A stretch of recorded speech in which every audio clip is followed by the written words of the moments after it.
টেলিপাড়ায় সম্পর্ক ভাঙা গড়ার খেলা চলতেই থাকে।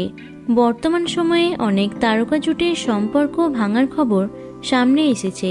এবার সেই তালিকায় নাম লেখালেন অভিনেত্রী পায়েল দে এবং অভিনেতা দৈপায়ন দাস। ভালোবেসে একে অপরের হাত ধরেছিলেন তারা। দীর্ঘ 12 বছরের দাম্পত্য জীবন তাদের একটি পুত্র সন্তানও রয়েছে। এক পুত্রকে নিয়ে সুখের সংসার ছিল পায়েল দৈপায়নের। অভিনয়ের পাশাপাশি ব্লগিং করতেন দুজনে।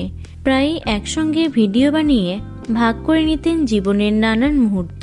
তবে বর্তমান পরিস্থিতি অন্যরকম। সোশ্যাল মিডিয়ায় নজর রাখলে দেখা যায় এখন আর পায়েলকে অভিনেতার ব্লগিংয়ে দেখা যাচ্ছে না। দৈপায়ন একাই নানান জায়গায় ঘুরছেন এবং নিজের অ্যাকাউন্ট থেকেই সেই ভিডিও পোস্ট করছেন।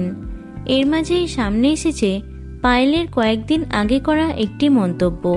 গত সেপ্টেম্বরে এক সাক্ষাৎকারে তিনি বলেছিলেন, আমাদের সম্পর্কটা টিকে আছে কারণ আমরা খুব ভালো বন্ধু। যদি কোনোদিন আলাদা হয়ে যায় তবুও কোনোদিন কাদা ছোড়াছুড়ি করব না।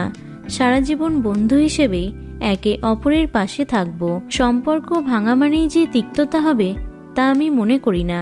নেটিজেনদের একাংশের ধারণা এই মন্তব্যের মাধ্যমেই হয়তো পায়েল আগেই ইঙ্গিত দিয়েছেন তাদের বিচ্ছেদের।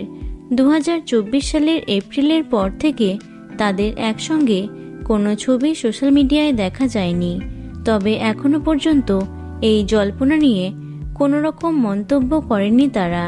তাদের নীরবতা আরও বাড়িয়ে দিচ্ছে রহস্য। এটা কি সাময়িক দূরত্ব, নাকি অন্যান্য দম্পতিদের মতো তারাও বিচ্ছেদের পথে হাঁটবেন? দেখা যাক কবে তারা এই বিষয়ে মুখ খোলেন। তো বন্ধুরা, ভিডিওটি এটুকুই। টলি দুনিয়ার অন্যান্য খবর পেতে চ্যানেলটি সাবস্ক্রাইব করতে পারো। ধন্যবাদ।